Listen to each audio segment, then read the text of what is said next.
bienvenue dans cette nouvelle vidéo. Alors aujourd'hui je vous retrouve pour la vidéo où je vous explique un peu mon choix de ne pas remettre Juliette à l'école, parce que je vous en ai parlé dans un vlog, c'est pas un secret. Je vous avais dit que je vous ferais une vidéo à part et donc du coup je profite du fait qu'il n'y ait pas de vlog aujourd'hui et du coup j'ai décidé de vous mettre cette vidéo là justement lundi 11 mai, jour officiel de la reprise des enseignants, parce que c'est pour les enfants, c'est le lendemain si je me souviens bien, si j'ai bien tout compris. Et du coup il y a un petit moment déjà je vous avais dit que quand monsieur Macron avait fait son discours, qu'il avait dit que les écoles rouvriraient progressivement à partir du 11 mai, je vous avais fait part de mes doutes par rapport à cette reprise, de la possibilité de remettre Juliette ou pas et tout, et je vous avais dit que j'attendais les informations de l'école. Donc j'ai eu les informations de l'école qui sont les mêmes informations que toutes les écoles je pense, parce qu'ils ont tout simplement appliqué le protocole sanitaire envoyé par l'État aux écoles.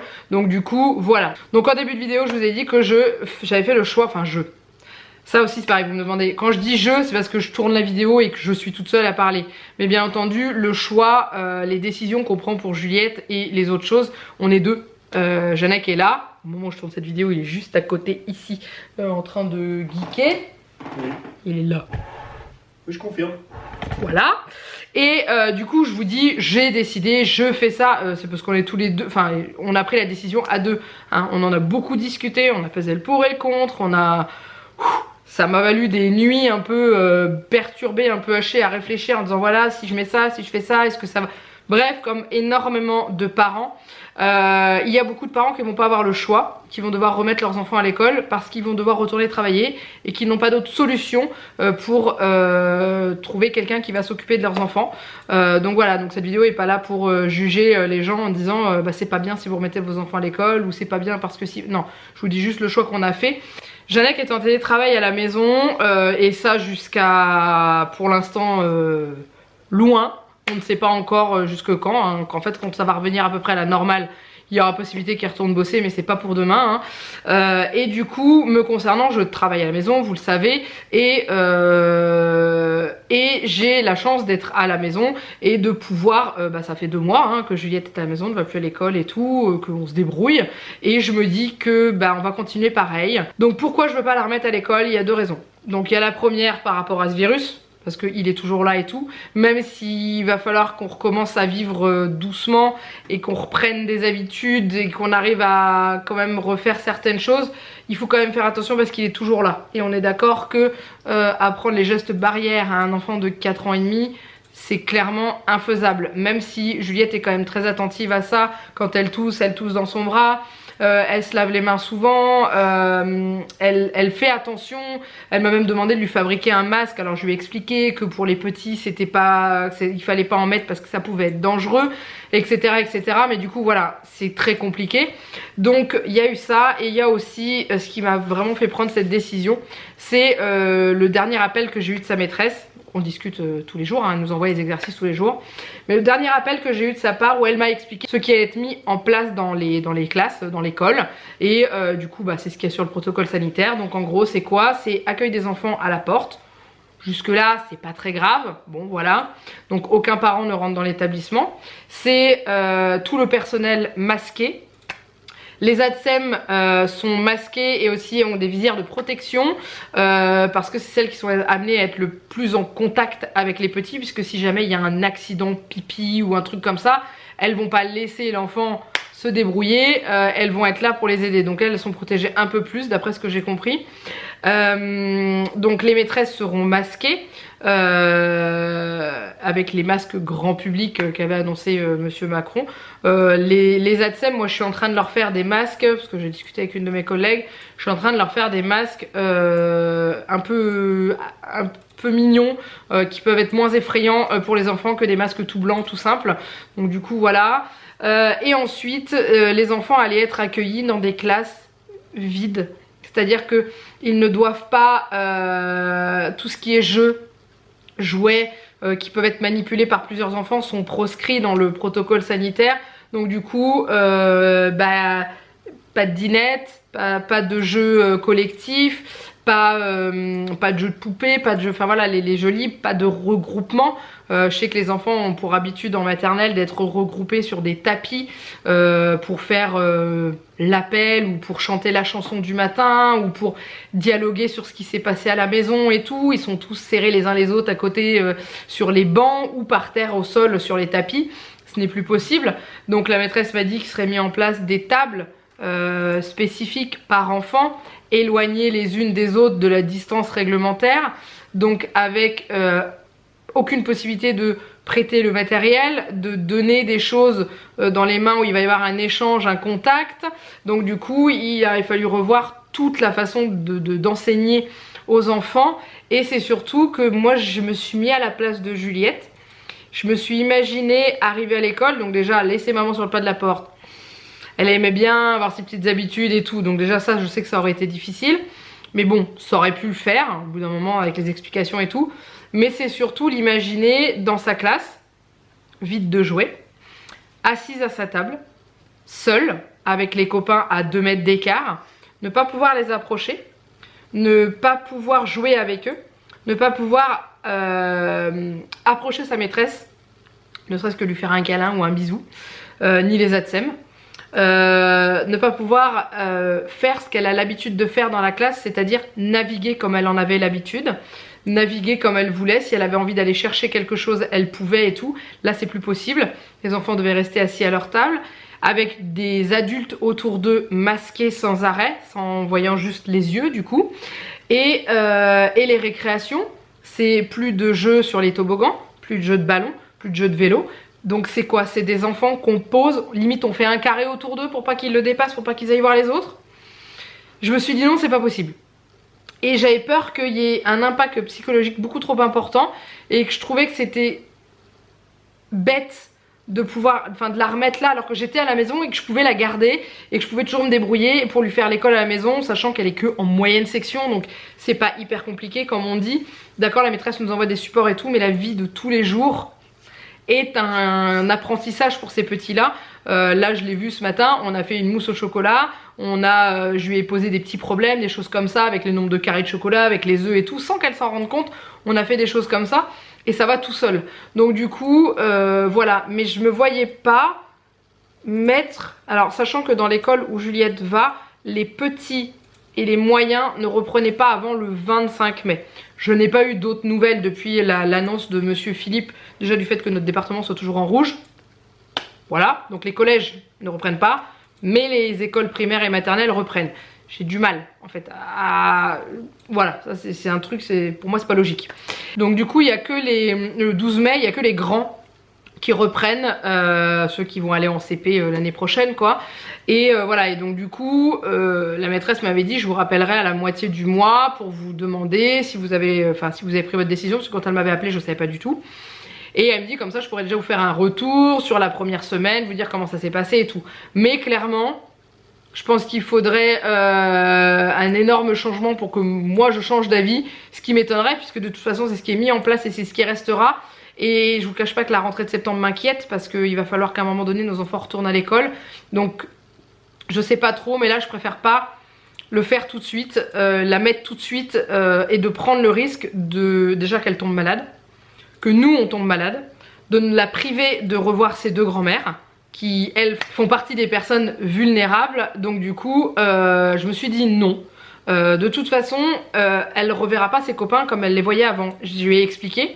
Je lui ai dit, elle est déçue, elle est triste parce qu'elle voulait revoir sa maîtresse, mais bon j'avais vu avec sa maîtresse, de toute façon on aura un entretien parce qu'elle m'a dit il faudra que je vous donne tous les travaux qu'elle aura fait avant le confinement et qu'on parle un petit peu de ce qui a été fait à la maison et de savoir comment ça se passe et tout. Donc elle voudrait avoir un suivi et tout ça. Mais puis Juliette elle veut qu'on lui fasse un petit cadeau, enfin voilà, comme une vraie fin d'année. Et je lui ai dit oui c'est très bien, il faut qu'on arrive à faire ça.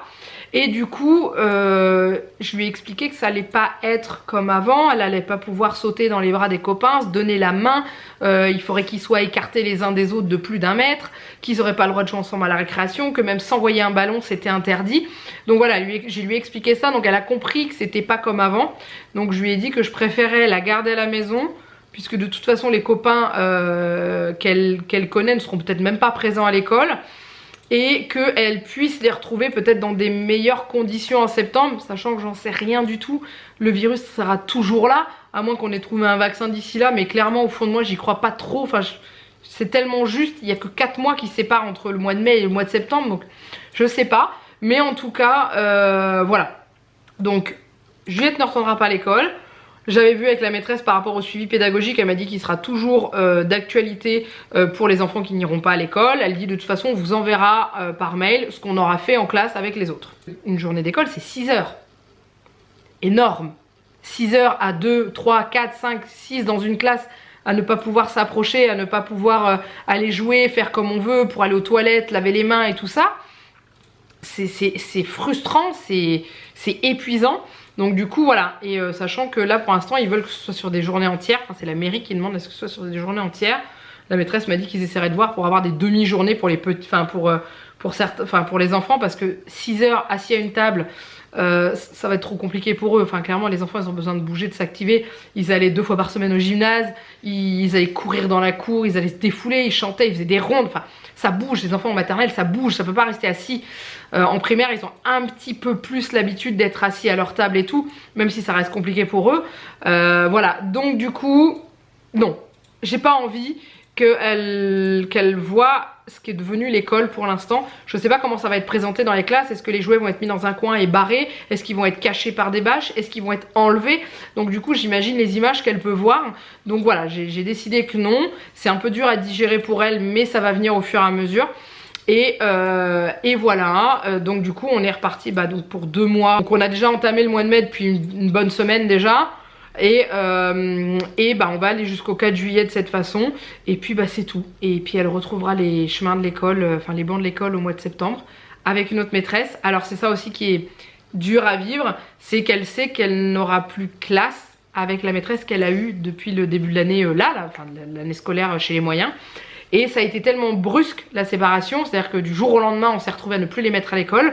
Et du coup elle n'a pas eu le temps de se préparer psychologiquement, alors que quand ils sont à l'école on leur dit voilà, dans tant de temps c'est les vacances, on va plus se voir, on se reverra à la rentrée mais vous serez plus dans la même classe, donc on pourra se dire bonjour et c'est tout. Enfin ils sont préparés aux vacances scolaires. Là ils n'ont pas été préparés, donc du coup c'est des enfants qui se retrouvent du jour au lendemain séparés de leur maîtresse, pour qui ils ont une affection quand même assez importante parce que c'est leur point de repère de la journée. Donc du coup c'est pas simple à vivre pour eux. Et voilà, donc je lui ai expliqué que l'année prochaine, certes elle n'allait plus être dans la même classe, mais elle allait être dans la même école et que sa maîtresse sera toujours là. Donc elle n'aura pas la même maîtresse, mais son ancienne maîtresse sera toujours là, elle pourra aller la voir, elle pourra lui dire bonjour, elle pourra discuter avec elle et tout, suivant ce qui va se passer au niveau de l'évolution de cette chose. Mais je lui dis voilà, je lui dis, et puis même si après tu grandis, je lui dis même si quand tu vas passer en CP, je lui dis on pourra retourner faire des coucous à la maternelle. Enfin voilà, je lui ai expliqué que c'était juste là, cette fin d'année qui était clairement elle est foutue en l'air, hein, il n'y a pas à dire, mais que sa maîtresse n'allait pas partir et qu'elle pourrait la revoir. Voilà, mais que c'était aussi pour la protéger et lui permettre de pouvoir retrouver sa grand-mère, enfin ses grands-mères. Et voilà, et je préfère qu'elle voie ses grands-mères et de continuer à lui faire l'école à la maison que qu'elle aille à l'école et que je récupère une petite fille pas bien parce qu'elle aura passé 3 heures. Parce que si je l'avais remis, je l'aurais mis que des matinées. Je ne l'aurais pas mis les journées entières, il était hors de question qu'elle mange à la cantine et tout, c'était pas la peine. Mais même 3 heures assise à une chaise, sans lien vraiment social, je pense que ça aurait été dur. Ça va être dur pour les petits. Donc, et en même temps je me dis que donc ils sont limités en nombre d'enfants. Il y a dans l'école de Juliette des parents qui vont peut-être devoir retourner travailler, qui n'auront pas le choix, et autant leur laisser la place, qu'ils puissent mettre leurs enfants, et que du coup voilà, eux ils peuvent aller à l'école parce qu'il n'y a pas d'autre solution, parce que leurs parents il faut qu'ils retournent travailler, alors que moi je suis à la maison, je travaille à la maison, je peux toujours m'organiser et me débrouiller pour faire mes vidéos, mes montages, les commentaires et tout, pendant que quand elle va à la sieste, si elle y va, ou me lever plus tôt le matin avant qu'elle se lève, et puis c'est tout. On se débrouille comme ça et on laisse la place principalement à ceux qui vont en avoir besoin aussi et qui n'auront pas d'autre solution que de mettre leurs enfants à l'école. Je sais que vous êtes beaucoup dans ce cas-là et j'imagine à quel point ça doit être difficile pour vous de faire ça et voilà. J'ai pas d'autre chose à vous dire en plus. Voilà la décision qu'on a prise. Donc pour me faire changer d'avis, il va falloir beaucoup de choses et je sais que ça n'arrivera pas. Donc voilà, déjà le fait que lundi on va pouvoir, enfin le jour où vous voyez cette vidéo ça aura commencé, mais on va pouvoir ne serait-ce que ressortir un tout petit peu plus loin que le kilomètre autour de chez nous. Je vais pouvoir la ramener faire du vélo. Je vais pouvoir, voilà, elle va revoir sa grand-mère. Ma maman pour commencer, et puis bah, après il faut qu'on voit avec la maman de Jeannette parce que ça va être un peu compliqué avec le boulot aussi. Donc voilà, on privilégie ce lien familial et puis bah, l'école, bah, on se débrouille à la maison. Juliette se dépatouille très très bien, la maîtresse est très contente de ce qu'elle fait à distance. Il n'y a pas besoin de plus, je lui ai demandé et tout, elle m'a dit non, elle me dit clairement il n'y a pas de souci. Et de toute façon, chez les grands, l'année prochaine sera repris un petit peu ce qui n'a pas été fait chez les moyens en classe. Voilà. Mais c'est pas grave, enfin, ça va aller. Ils vont y arriver, de toute façon, ils vont y arriver. Donc voilà, je m'arrête là avec cette vidéo. N'hésitez pas à me dire, vous, en dessous de la vidéo, ce que vous pensez faire pour vos enfants. Si vous n'avez pas le choix et que vous devez les remettre, ce qui est mis en place, si vos écoles rouvrent, parce que je sais qu'il y a des villes où les écoles ne rouvriront pas du tout. Je sais que nous, la décision a été prise que les écoles rouvrent, mais il y a des villes proches de chez nous qui ont les écoles qui resteront fermées jusqu'en septembre. Donc voilà, dites-moi comment, si jamais vous travaillez, comment vous allez vous organiser et si vous les remettez à l'école ou non. Enfin, voilà, histoire qu'on puisse échanger. Si vous avez besoin de vider votre sac sur tout ce qui se passe en ce moment en dessous, allez-y. Des fois ça fait du bien d'extérioriser tout ce qu'on garde en soi depuis maintenant plus de 2 mois et c'est pas simple à vivre. Plus de 2 mois, ouais, ça fait 8 semaines, on a eu 7 semaines, 8 semaines de confinement, je sais plus, 8 semaines je crois. Donc du coup voilà, ça fait du bien, faut que ça sorte. Et c'est pas facile tous les jours d'avoir son enfant 24 h sur 24 à la maison. C'est pas facile tous les jours parce qu'on était enfermés, on pouvait pas trop sortir à part un petit peu dans le jardin. Là ça va être un petit peu plus... large dans le sens où on va pouvoir aller un peu plus loin et ressortir certaines choses qu'on ne pouvait pas faire comme aller faire du vélo et tout ça, que là en fait on était au-delà d'1 kilomètre de chez nous pour aller faire du vélo où c'était vraiment faisable et plat.